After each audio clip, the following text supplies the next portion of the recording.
ಲೋಕಸಭಾ ಚುನಾವಣೆಗೆ ಮುನ್ನ ಈಗ ಮತ್ತೆ ಬೈ ಎಲೆಕ್ಷನ್ ಚರ್ಚೆ ಆಗ್ತಾರಂತದ್ದು. ಈಗ ಕುಮಾರಸ್ವಾಮಿ ಅವರು ಮಂಡ್ಯಗೆ ಹೋಗ್ತಾ ಇದ್ದಾರೆ. What about Channapatna sir next? ಅವ್ರನ್ನ ಕುಮಾರಸ್ವಾಮಿ ಅವ್ರಿಗೆ ಕೇಳಬೇಕು. ಅಲ್ಲ ಸರ್, ಈಗ ಅವರಲ್ಲಿ ಹೋದ್ಮೇಲೆ ಇಲ್ಲಿ ಬೈ ಎಲೆಕ್ಷನ್ ಆಗುತ್ತೆ.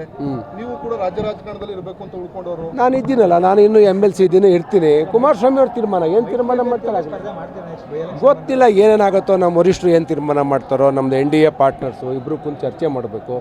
JDS BJPನಲ್ಲಿ ಕುರಿತು ಚರ್ಚೆ ಮಾಡಿ ಯಾರಾದರೂ ಅಭ್ಯರ್ಥಿ ಆಗ್ತೀವಿ. ಮೈತ್ರಿ ಮುಂದುವರಿಯುತ್ತಾ ಅಂತೇಳಿ 100% ಭಾಗ ಮುಂದುವರಿತದೆ. ಯಾಕೆ ಅದು ನಿಮ್ಗೆ ಅನುಮಾನ? ಯಾಕೆ ಮೈತ್ರಿ ಹೊಡಿ ಪ್ರಯತ್ನ ಮಾಡ್ತೀರಿ ನೀವು? ಯಾಕೆ ಅನುಮಾನ ವ್ಯಕ್ತಪಡಿಸ್ತೀರಿ? ಯಾಕೆ ವ್ಯಕ್ತಪಡಿಸ್ತೀರಿ? ಯಾರಿಗೆ ಎಲ್ಲಿದಾನ ಆಗ್ತಾ ಇದೆ? ಈಗ ಪರ ವಿರೋಧ ಹೌದ್ರಿ. ಅವ್ರ ಭಾಳ ಸಾರಿ 2 ಸಾರಿ ಗೆಲ್ಸಿದ್ದಾರೆ. ಸ್ವಾಭಾವಿಕವಾಗಿ ನಾನು ಹೇಳಿದ್ದೀನಿ ಕುಮಾರಸ್ವಾಮಿ ಅವರು ಚನ್ನಪಟ್ಟಣ ಬಿಟ್ಟು ಹೋಗಬಾರ್ದು ಅಂತ. ಆಮೇಲೆ ಅವರು ಈಗ ಲೋಕಸಭಾ ದೃಷ್ಟಿಯಿಂದ ಅವ್ರು ಏನು ತೀರ್ಮಾನ ತಗೋತಾರೋ ತೀರ್ಮಾನ ತಗೋತಾರೆ.